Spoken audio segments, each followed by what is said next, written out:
You clicked this video because you saw the title and you wanted to know, did Jasmine Crockett truly deliver a sentence so powerful it broke both Donald Trump and J.D. Vance on live television?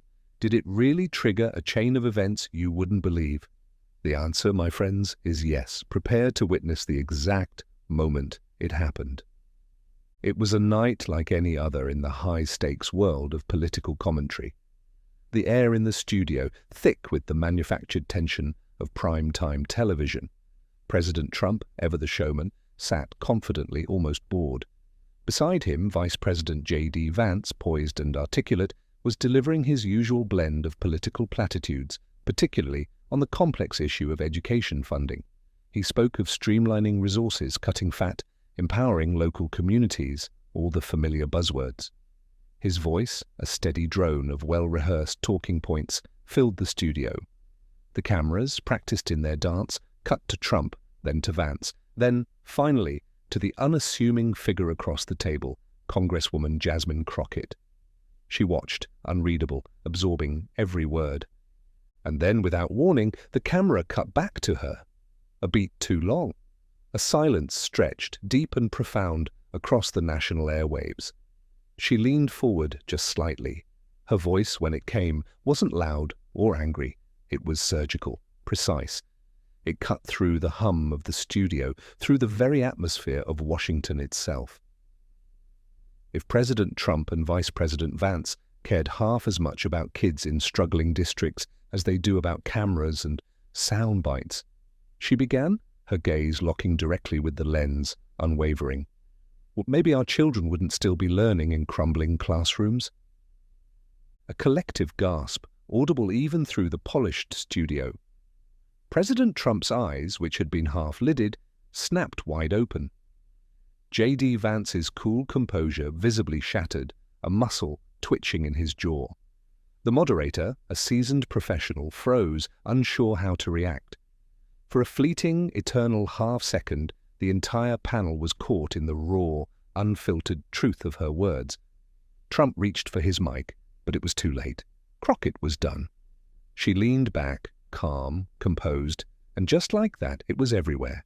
This wasn't just a political soundbite, it was a detonation, and the fallout had only just begun. The sentence was out. And the nation was about to wake up. What happened next proved the sheer, unbridled power of an inconvenient truth. The clip spread like wildfire. Within minutes, it was on every social media platform: X, TikTok, Facebook, Reddit. Teachers, tired but still showing up, instantly knew what she meant. Parents in neglected districts replayed it, recognizing their own struggle. Even students, navigating outdated textbooks and leaky roofs, shared it with a defiant urgency. The reaction from the White House was swift, predictable, and utterly ineffective. Hastily arranged segments on friendly news channels condemning Crockett's reckless political theater, calling her a disgrace. President Trump, with a mask of controlled fury, declared her attack an insult to the nation. Vice President Vance, trying to regain his composure, spoke of respecting decorum. But their words, once so impactful, were drowned out by a chorus of ordinary voices. America didn't care about decorum. They cared about the cracked ceilings shown in a teacher's viral video from Detroit. They cared about the duct-taped bathroom stalls documented by a mother in Bakersfield. They cared about the decades-old textbooks shared by a retired principal in Toledo. Jasmine's words had tapped into something raw, a silent frustration that had simmered for too long. Her quote became the catalyst, the spark that ignited a national conversation about the grim reality within America's forgotten classrooms. Every dismissive comment from the White House only made her look stronger, more sincere, and more willing to say what others wouldn't. The narrative had slipped through their fingers, and it was now being written by the very people they had tried to ignore. But even as the country rallied, the political establishment was not done fighting. They were about to unleash a storm of pushback, unlike anything Jasmine Crockett had ever faced. The nation had awoken, but the architects of the shift remained remarkably calm. While the White House scrambled and news cycles spun wildly, the individual who sparked it all was preparing her next move. This wasn't about fleeting fame, it was about the profound, undeniable impact of truth. In the controlled chaos of a CNN green room, moments after her broadcast, Congresswoman Crockett sat with an almost unnerving composure. Her chief of staff, a woman named Taisha, and her communications director, Malek, were a whirlwind of activity, their phones buzzing incessantly with notifications, threats, and media requests. The sheer volume of attention could have overwhelmed anyone. But Crockett remained focused, her gaze unwavering, not on the spiraling fame, but on the potential for real, tangible change. She wasn't asking about her trending status, she was asking about the phone lines back at her district office, eager to hear if the teachers and parents were finally getting through. There was no celebration, no gloating, just a quiet, determined resolve. An unexpected ally even surfaced, a Republican representative from Pennsylvania, leaving a voicemail confessing a shared frustration and a struggle to get similar truths heard. That night, alone in a small hotel room, as the muted TV replayed the furious reactions of Trump and Vance, Crockett found solace not in their rage, but in a simple text message from a tired second-grade teacher, a stranger whose heartfelt thank you meant more than 1,000 pundit takes combined. She knew this was just the beginning of a long, arduous journey. The stage was set not for a fleeting moment of viral fame, but for a calculated movement. And the very next morning, the real work would begin. The sun rose, and with it, a new chapter in this unfolding drama. This wasn't going to be a battle fought in Washington's polished halls, but on the ground, in the places where the truth had been hiding in plain sight. The plan was simple, yet audacious. They would not chase the headlines, they would guide them. Meeting discreetly in a Fort Worth coffee shop, Jasmine Crockett laid out her strategy. Visit the schools that had been forgotten, the ones no one cared about. Starting in Ohio, Vice President Vance's home turf, she began a series of unassuming, impactful tours. These weren't photo opportunities, they were quiet, personal examinations of crumbling facilities, of the rusted and mildewed realities of public education. But even her quiet presence sent tremors through the political establishment. As organic clips of her visits hit social media, quickly making front pages, the political attacks intensified. The White House issued formal condemnations, and conservative media began to tirelessly question her credibility, painting her as angry and hostile to unity. The threats escalated. Burner emails, menacing voicemails, even alarming incidents of individuals tracking her movements. Yet, through it all, Crockett remained defiant, refusing to hide. In Toledo, she walked through halls with flaking paint and cracked floors, witnessing students fainting from the September heat due to broken AC. When a reporter, sensing vulnerability, asked if she was scared, her response was unwavering. "No, I'm furious, and I think if you saw what I saw, you would be too." That single declaration, spoken with raw conviction, again cut through the noise, resonating deeply and shifting the national conversation. But the establishment was not giving up. They were about to launch their own counter-offensive, a desperate attempt to reclaim the narrative, one that would backfire in ways they could never have imagined. The stage was set for a dramatic counter-offensive. Trump and Vance believed they could drown out Crockett's truth with their own narrative, turning the tide of public opinion. But their carefully orchestrated performance was about to unravel, caught on camera in a way they never saw coming. They doubled down, hitting the rally circuit with renewed fervor. In Des Moines, President Trump echoed the familiar refrains, painting Crockett as part of a radical left, seeking to dismantle everything they had built. "If you love your country," he declared, "you reject that nonsense." But even as the crowds cheered, cracks began to appear in their carefully constructed facade.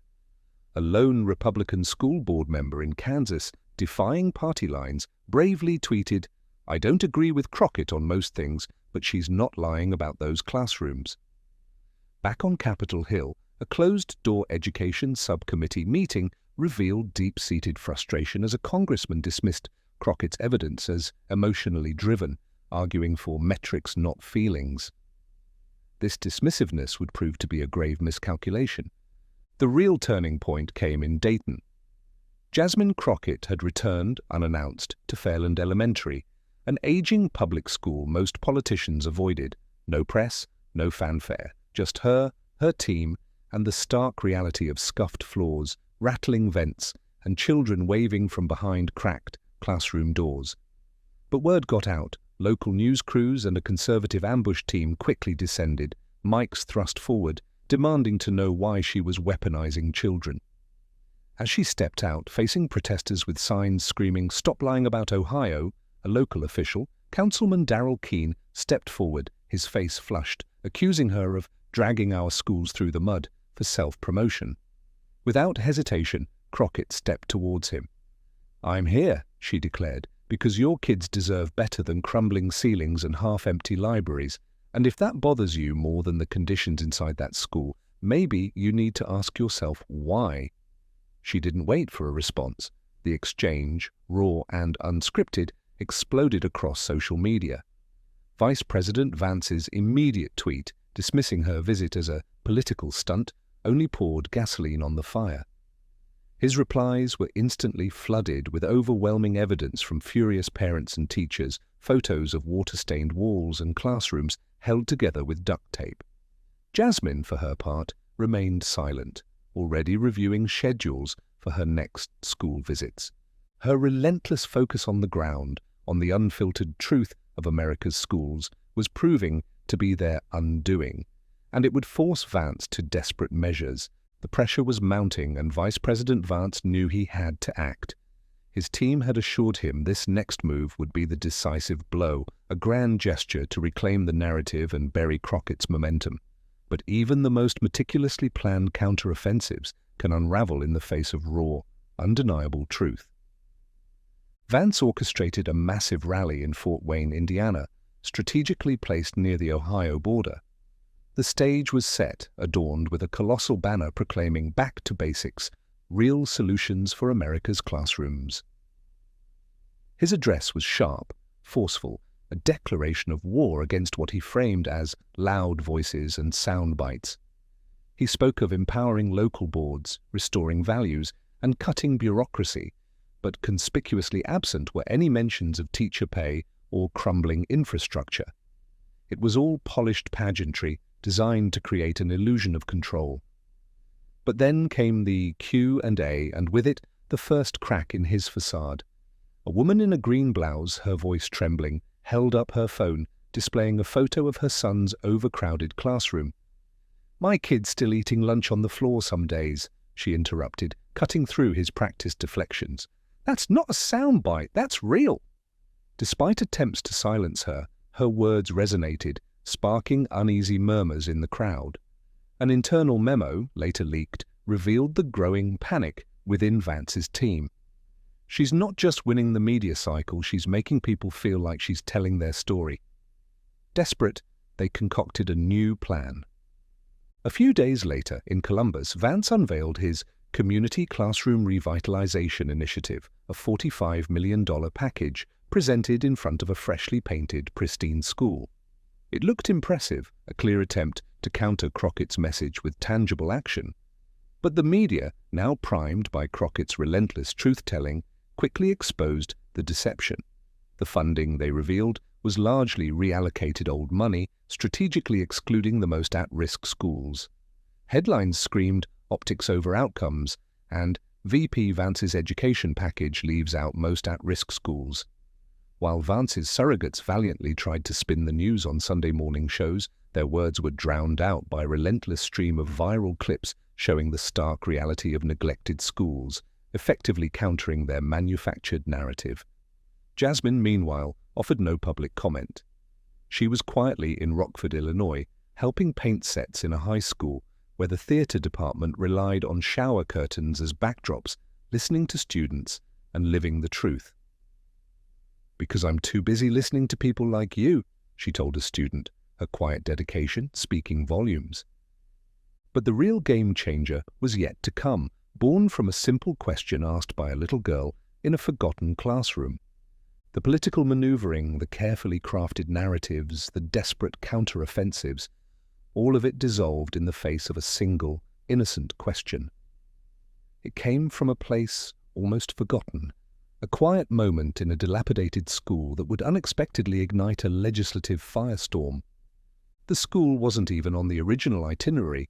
Longview Elementary in South Bend, a squat beige building nestled between two shuttered factories, its front sign missing letters. It was the kind of place most politicians avoided, yet Jasmine Crockett chose to go, not for cameras, but to simply listen. Inside, the air was warm, stale, the floor tiles mismatched from years of patchwork. In a third-grade classroom, a little girl with bright brown eyes and braids named Zadie shyly raised her hand. "Are you the one that said the thing about our schools being broken?" she asked. Jasmine knelt beside her, acknowledging her. Zadie then looked down at her desk, her voice barely a whisper. "Are you going to fix our school?" In that profound moment, all the political noise, the backlash, the endless punditry faded away. Jasmine's promise was simple, heartfelt. "I'm going to try, and I'm not going to stop trying." That unrecorded conversation, that quiet vow, changed everything. Later, in the teacher's lounge, Principal McNeary, a man weathered by years of doing his own repairs, implored her, "Do something they'll feel in Washington, because speeches won't patch a roof, quotes won't buy new desks." Inspired by Zadie's simple question and the stark reality she witnessed, Jasmine Crockett returned to Washington with a singular purpose. That night, she drafted a bold proposal for emergency funding, directly addressing the most neglected public schools in America. No photo ops, no performance metrics, just immediate support based on conditions. She named it the Zadie Bill. Even as the bill garnered swift support from Democrats and an independent, a leaked clip of Jasmine reading Zadie's story aloud on a private call fueled its initial momentum. But the minute word of the Zadie Bill leaked, Washington's political machinery kicked into overdrive. Lobbyists scrambled, the education establishment bristled at direct funding, and even some within her own party quietly resisted. In a tense committee meeting, when a congressman dismissed her proposal as emotionally driven, Jasmine's response cut deep. "Tell that to a kid using a trash bag as a backpack. Tell her to wait until your spreadsheets line up." She ended her Capitol Step speech with a powerful declaration. "The Zadie Bill is not a perfect bill, but it's a human one." That phrase, number human bill, instantly went viral, and yet despite the groundswell of support, the bill stalled. Committee chairs refused to schedule a vote, hinting at delays until the next session. Delay, Jasmine knew, meant death for the bill. But Jasmine Crockett refused to let Zadie down. She would take the fight beyond the marble halls of Washington, directly to the American people, igniting a movement that no political maneuvering could extinguish. The Zadie Bill was stalled, trapped in the political machinery of Washington. But the fight was far from over. Jasmine Crockett knew that to move mountains in Congress, you first had to move the hearts of the people, and so the final push began, a grassroots movement that would build an unstoppable momentum. She traveled to union halls, town meetings, and church basements, places where the real work of America happened, where ordinary people had been waiting for too long to be heard. In Kansas City, a janitor, a man who had never voted, stood up to declare, "If this bill don't pass, I'll make sure everyone on my block hears about it." This was the moment Jasmine realized she wasn't just leading a policy fight, she was building a movement. The skepticism she initially encountered in places like Springfield, Missouri, evaporated as she stood before tired teachers, frustrated parents, and weary state legislators. She didn't offer empty promises. She read Braylon's letter from Abilene, showed photos from Fairland Elementary, and recounted Zadie's poignant question. By the end, tears were shed, and a skeptical janitor declared, "If this bill gets me tools instead of paperwork, I'm in." The tide began to turn. Unexpectedly, a Republican senator from Iowa called, expressing support if the funding remained direct. That same night, Senator Grace Wilkins, a staunch conservative from Montana, reached out, signaling a willingness to compromise. Education is education. Within 48 hours, Jasmine was in a private meeting with Wilkins, hashing out details. When news broke that 2 Republicans had joined as co-sponsors, the media finally caught up to the burgeoning movement. Headlines shifted. Zadie bill gains bipartisan traction. Crockett turns viral moment into real legislation. The final decisive crack came from an unlikely source, Senator Ronald Breen, a Southern conservative known for opposing federal spending, who rose on the Senate floor. "I don't care what side of the aisle you're on," he declared. "I walked into a school last month where they were using buckets for leaks and flashlights in classrooms. That's not politics, that's a disgrace. And this bill, it's a start." His words resonated, creating an undeniable momentum that left J.D. Vance silent, his advisers frantically urging a response that never came. The stage was now set for the ultimate showdown, a vote that would determine the fate of forgotten classrooms across the nation. All that remained was one final, dramatic night, a culmination of grit, truth, and the unwavering voice of a little girl named Zadie. The battle had raged for weeks across newsrooms, social media, and the very streets of America. Now it all culminated in one final, decisive moment: the vote. This wasn't just a political procedure, it was a reckoning, a testament to whether a nation would finally listen to the voices it had long ignored. The night before, the Capitol had been quiet, lights low, the buzz of legislative activity muted. But for Jasmine Crockett, there was no rest. Alone in her office, surrounded by the papers that charted her relentless journey, she held Zadie's simple letter. Its crumpled edges, its innocent question, "I think you care because you said something real," was the solitary focus that fueled her. This was the why. The next morning, the House chamber crackled with an almost palpable tension. Reporters packed the gallery, their cameras poised.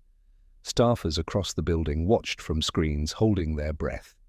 The opposition, refusing to yield, launched their final salvos, labeling the Zadie bill fiscally reckless and emotionally manipulative, desperate to frame it as a cynical attempt at political gain. But Jasmine Crockett, rising to speak, was unmoved. Without notes, without a teleprompter, her voice filled the chamber, raw and unscripted. "I didn't come to Congress to be famous," she declared, her gaze sweeping across the faces before her. "I didn't come to go viral. I came because too many people in this country live like they don't matter to the people in this room. They wait, and nothing changes." She paused, the weight of every ignored child, every broken classroom resting in her words. And if all of this, the noise, the attacks, the politics, if all of it was just so one little girl could ask me why her school's falling apart, then I'd do it all over again. A hush fell, then the votes began. Names echoed through the chamber, each one a step closer to destiny. Expected, then surprising, then at last, it passed. By a narrow margin against all odds, reporters scrambled, cameras flashed, and behind the scenes, staffers wept. Jasmine stood still for a moment, absorbing the monumental weight of the victory. The headlines blazed, "Zadie bill passes Congress, historic step towards school repair funding." And while J.D. Vance issued a subdued, non-committal statement, offering no congratulations, it was a silence that spoke volumes. The battle was won, but the true impact was yet to be seen, far from the glare of the cameras. The pundits in Washington, detached from the tangible realities, debated the outcome. Was it luck? Was it strategy? They dissected every angle, every political maneuver. But the real story, the true payoff, was not in their endless chatter. It was unfolding quietly, far from the Capitol's spotlight, in the very places that had sparked this improbable victory. Just 2 days later, without fanfare, without a single camera crew, Jasmine Crockett was back in South Bend. She walked back into Longview Elementary, the unassuming beige building between two shuttered factories, the school that had once faded into the background of a nation's neglect. She found Zadie in the principal's office, the little girl in the oversized shirt, her eyes wide with disbelief. "You came back," Zadie gasped, her voice filled with a hope so profound it could move mountains. Jasmine knelt, her face etched with the weariness of the battle, but her eyes alight with purpose. "I told you I'd try," she said, her voice soft, "and I want you to know you helped make this happen." Zadie blinked, then asked the question that had started it all. Is my school going to be fixed now?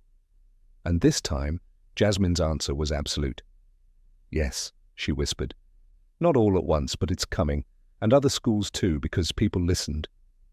The two embraced, a silent, powerful hug. No cameras captured the moment. No press releases announced it. Just the quiet, profound fulfillment of a promise made in a forgotten classroom. Back in Washington, Jasmine Crockett returned to her office the following Monday, like always. No fanfare, no victory lap. Just her team, her folders, and a stack of new invitations from school districts across the nation, places still waiting, still hoping, because despite the legislative victory, the work was far from over. There were still broken desks, still leaking roofs, still countless children like Zadie waiting for someone to show up. And she would. She would continue to show up. Because this was never about a single, viral mic drop moment on live TV. It was about exposing a truth so undeniable, so raw, that it broke the silence of an entire political establishment. It was about the power of one voice, speaking plainly and truthfully, pushing through the noise, shattering complacency, and proving that when the cameras finally go out, the real change happens for those who stay behind, and for the children whose futures depend on it. This was the unbelievable next. Unbelievable next. Unbelievable next.